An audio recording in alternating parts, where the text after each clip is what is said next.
নমস্কার, good morning. আশা করছি আপনারা সকলে খুব ভালো আছেন। এখন সকাল ৯টা।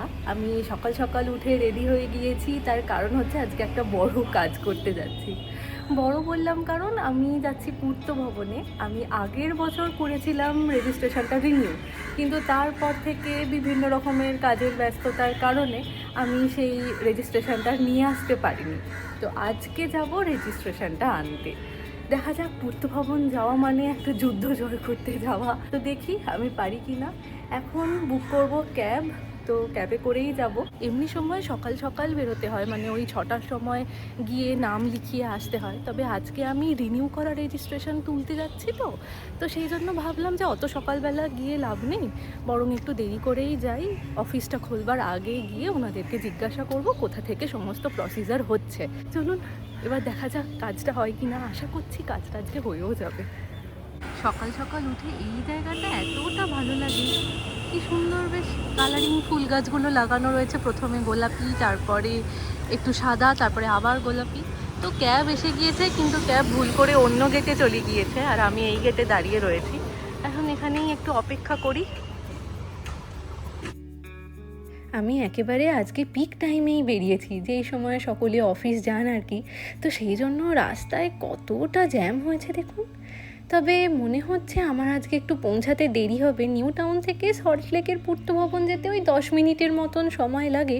তবে আজকে গুগল ম্যাপ দেখাচ্ছে আমার 15 থেকে 20 মিনিট মতন লেগেই যাবে। এটাই হচ্ছে পূর্ত ভবনের মেন গেট। এই সামনের গেট থেকে বেঁকে যখনই আমরা এপাশের গেটটার দিকে যাই, তখনই মনটা কীরকম হয় যে আজকে কীরকম ভিড় হবে বা আদেও কাজটা হবে কি না। আবার যদি খুব খালি থাকে তখন মনে হয় যে আজকে কি কাজ হচ্ছে। তো দেখা যাক এই ব্যাগটা ঘোরবার পর আমার জন্য কী অপেক্ষা করছে। ভীষণ ভয় লাগছে যেন কাজটা হয়ে যায়, বারবার শুধু মনটা এটাই বলছে। বাহ, এখানটাতে কি সুন্দর ফুল ফুটেছে, সূর্যমুখী, কি দারুণ। এই যে এত বড় লাইন, যাই গিয়ে আমিও এবার লাইনে দাঁড়াই। তবে অন্যান্য বারের তুলনায় একটু হলেও কম লাগছে লাইনটা। এখন অবধি অফিস তো খোলেনি, খুললে হয়তো কাজটা আরও তাড়াতাড়ি হয়ে যেত, এগিয়ে যেত সবাই। ঠিকই আছে, যাই।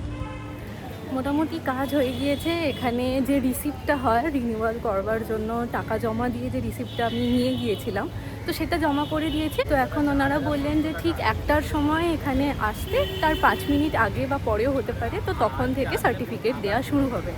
তো এবার ফিরে যাব। ওদিকে ব্রেকফাস্ট তো করে আসিনি, দেখি এবার বাইরে বেরিয়ে একটা ক্যাব বুক করি, দিয়ে বাড়ি যাই।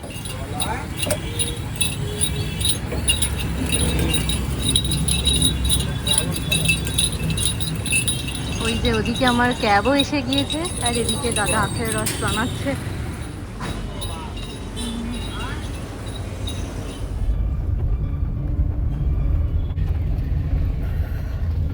শান্তি। পৌঁছে গিয়েছি। এখন বাজে পুরো 11টা। এত রোদ বাইরে, কালকে রাত্রিরে, এমনকি কালকে সারাদিনই বৃষ্টি হয়েছে, তাও কিন্তু বোঝার উপায় নেই, ভীষণ গরম লাগছে। আর খুব জল তেষ্টা পেয়ে গিয়েছিল। আমি তাড়াহুড়োর মাথায় জল নিয়ে যেতে ভুলে গিয়েছিলাম, তো সেই জন্য একটু আখের রস খেয়ে আবার মনটা একটু শান্তি হলো। তো এবার ফার্মাসি রেজিস্ট্রেশন নিয়ে বলি। যেমন এমবিবিএস বা নার্সিং বা বিডিএস, যে কোনো মেডিকেল লাইনে পড়াশোনা কমপ্লিট করবার পর একটা রেজিস্ট্রেশন পাওয়া যায়, সেরকম ফার্মাসিতেও পড়াশোনা কমপ্লিট করবার পর পূর্ত ভবন থেকে একটা রেজিস্ট্রেশন দেওয়া হয়, রেজিস্ট্রেশন সার্টিফিকেট, যেটাতে বলা থাকে যে এই দিনের পর থেকে আমি একজন রেজিস্টার্ড ফার্মাসিস্ট হিসাবে গণ্য হলাম। আপনারা হয়তো দেখেছেন কোনো ওষুধের দোকানে গিয়ে একটা সার্টিফিকেট টাঙানো থাকে। আসলে কোনো ওষুধের দোকান খুলতে গেলে ফার্মাসির রেজিস্ট্রেশন সার্টিফিকেট থাকা কিন্তু অবশ্যই জরুরি। যারা বিফার্ম কমপ্লিট করছে, কমপ্লিট করবার পর যে কোনো ওষুধের দোকানে অ্যাজ আ ফার্মাসিস্ট নিযুক্ত হতে পারে। চলে এসেছি চা নিয়ে। যা গরম পড়েছে, কিন্তু এই গরমেও আমাদের বাঙালিদের তো একবেলা হলেও বা একবার হলেও একটু চায়ের দরকার পড়েই, বলুন। তো ভাবলাম কিছু কথা শেয়ার করা যাক। যখন আমি কলেজ থেকে পাশ করে বেরোই, বা আমার দিদি ফার্মাসি কলেজ থেকে পাশ করে বেরোয়, তখন এই রেজিস্ট্রেশন অ্যাপ্লিকেশানের যে প্রসেসটা, এটা কিন্তু অনলাইনে ছিল না। তখন আমাদেরকে এই পূর্ত ভবনে আসতে হতো রেজিস্ট্রেশনের অ্যাপ্লাই করবার জন্য। তো ঠিক যবে এই অ্যাপ্লিকেশনের প্রসিজারটা শুরু হতো তার আগে আগে নোটিশ বেরোতো যে এই দিন সপ্তাহে ফার্মাসি রেজিস্ট্রেশনের কাজ করানো হবে। আর ঠিক তার আগের দিন রাত্রিবেলা থেকে বহু দূর দূরান্ত থেকে মানুষ এসে পূর্ত ভবনের বাইরে লাইন দিত। আমার সময়ও হয়েছে, এমনকি আমি নিজেও বা আমার দিদি তারকেশ্বর থেকে ভোর 3টের সময় বেরিয়ে এখানে এসে পৌঁছেছি। দিয়ে 6টার থেকে এখানে লাইন দিয়ে বসে থাকতাম যে 10:30টায় অফিস খুলবে, আর ওখানে একটা পাতা থাকতো সেখানে নাম লিখতে হতো।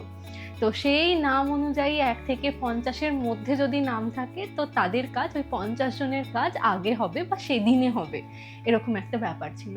তো তারপরে এটা তো এখন অনলাইনে হয়ে গিয়েছে, তো সেদিক থেকে খুবই ভালো। তবে এখনও যে হ্যান্ড ওভারের প্রসেসটা এটা কিন্তু অনলাইনে হয়নি, এটা অফলাইনেই চলছে, যেটা আনতে আমি গিয়েছিলাম। আজকেও প্রচণ্ড রোদের মধ্যে আমি যখন গিয়েছি তখনও দেখছিলাম অনেক মানুষ ওখানে লাইন দিয়ে দাঁড়িয়ে রয়েছেন।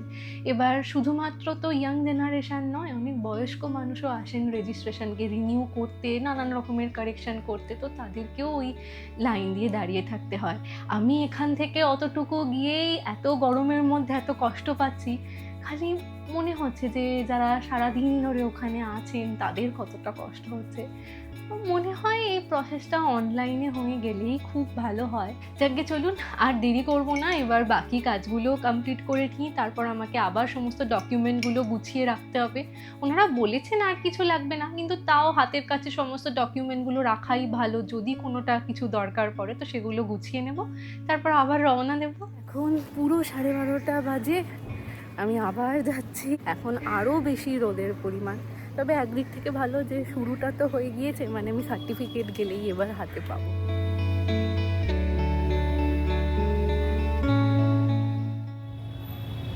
এখন 12:50 বাজে, আমি পৌঁছে গিয়েছি।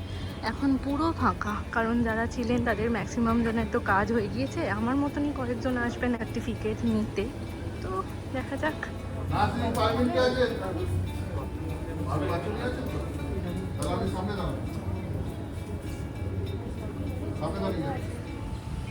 বাহ, এখানে একটা পদ্ম ফুটেছে, পদ্ম না শালুক, ওই হবে একটা কিছু। আমার এটাই বারবার গুলিয়ে যায়, দারুণ লাগছে। সমস্ত কাজ হয়ে গিয়েছে, এই যে সার্টিফিকেটও পেয়ে গিয়েছি। প্রত্যেকবার অনেকটা সময় লেগে যায়, দুপুর 3টে 3:30 বেজে যায়, কিন্তু এবারে সমস্ত কাজটাই তাড়াতাড়ি হলো, বেশ ভালো লাগছে। এখন 5 বছর না, অলরেডি 1 বছর তো হয়েও গিয়েছে, আর 4 বছর এখন টেনশন ফ্রি, আমাকে আর এই পূর্ত ভবনে আসতে হবে না, তারপর আবার রিনিউ করতে আসতে হবে। আমার আজকের লাঞ্চে আছে ভাত, এটা মসুর ডালের বড়া, এটা হচ্ছে মুগের ডাল পেঁপে দিয়ে, আর এখানে হচ্ছে সর্ষে বাটা দিয়ে মাছের ঝাল, আর একটু স্যালাড নিয়েছি। ব্যাস, লাঞ্চ করা হয়ে গিয়েছে, ঘড়িতে এখন দুপুর 3টে। তো ভাবছি এরপর একটু ঘুমিয়ে নেব, কারণ সকালবেলা ঘুম থেকে ওঠার পর থেকেই একভাবে চলছে, খুব টায়ার্ড লাগছে। কিন্তু শুতে যাওয়ার আগে ভাবছি একটু স্কিন কেয়ারও করে নেবো, কারণ যখন থেকে ফিরেছি বাইরে এতই রোদ ছিল, স্কিনটা প্রচণ্ড ঘামছে আর খুব ইরিটেশনও হচ্ছে। তো সেই জন্য ভাবলাম একটা স্ক্রাবার জাতীয় কিছু তৈরি করা যাক, যেটা একদম বাড়িতে তৈরি হবে আর স্কিনটাকেও একটু ঠান্ডা করবে। তো সেটাই তৈরি করব, আর তাই ভাবলাম আপনাদের সাথেও শেয়ার করা যাক, কারণ এই গরমে আমার মতন আপনাদেরও হয়তো এইরকম সমস্যা হচ্ছে। আমি একটু মুগ ডালটা আগের থেকে ধুয়ে নিয়ে ভালো করে শুকিয়ে রেখেছি, তো এটাকে দেব। আচ্ছা, এই জিনিসটা হচ্ছে গন্ধ কতিরা, এটা সাধারণত শরবতের মধ্যে দিয়ে খাওয়া হয়, যখন খুব গরম পড়ে তো সেই সময় শরীর ঠান্ডা করতে এটা ব্যবহার করা হয়। এটা দেব, এটা আমাদের স্কিনের জন্যও ভীষণ ভালো। তো ওই 2 চামচ মতন দিলাম। আমি এটাকে সকালবেলায় ভিজিয়ে রেখে গিয়েছিলাম, তো এতক্ষণে এটা ফুলে গিয়েছে। ওই আমি 1 চামচের মতন গন্ধকতিরাকে এই 1 কাপ জলের মধ্যে ভিজিয়েছিলাম, তাতেই পুরোটা এরকম হয়ে গিয়েছে। দিচ্ছি একটু টক দই, আপনারা চাইলে দুধও ব্যবহার করতে পারেন, আবার টক দইও ব্যবহার করতে পারেন। ব্যাস, এবার এটাকে আমি একসাথে একটা পেস্ট বানিয়ে নেব। এই যে নিয়ে চলে এসেছি, একদম সুন্দর একটা পেস্টের মতন তৈরি হয়েছে। তো যেহেতু এর মধ্যে মুগ ডালটা আছে, যখন আপনারা এরকম হাত দেবেন হাতের মধ্যে একটু গুঁড়ো গুঁড়ো লাগবে, ওটাই স্ক্রাবার হিসাবে কাজ করবে। এটা মুখে ভালো করে লাগিয়ে নেব। আগে আমি মুখটা ভালো করে ফেস ওয়াশ করে নিয়েছিলাম লাগানোর আগে। আপনাদের বাড়িতে যারা বাচ্চারা আছে তাদের ক্ষেত্রেও এটা অ্যাপ্লাই করতে পারেন, কারণ বাচ্চারাও অনেক সময় স্কুলে যখন যায় রোদের মধ্যে খেলে, তো নিচে পড়ে গেল, তো ওদেরও অনেক ধরনের অসুবিধা হয়। এটা শুধুমাত্র মুখে না, গায়ের অন্যান্য অংশেও আপনারা লাগাতে পারেন। স্নান করবার আগে ভালো করে লাগিয়ে নিয়ে তারপর হালকা হাতে একটু মাসাজ করে নিয়ে এটাকে ধুয়ে নিতে পারেন। পুরো মুখটাতে লাগিয়ে নেব। এমনকি চোখের নিচের অংশগুলো অনেক সময় বাদ পড়ে যায়, তো এই অংশগুলোতেও লাগানো দরকার।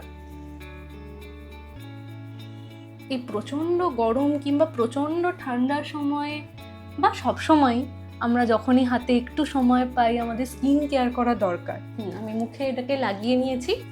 এবার এটাকে আমি ওই 5 থেকে 6 মিনিট মতন ভালো করে মুখে হালকা হাতে মাসাজ করব।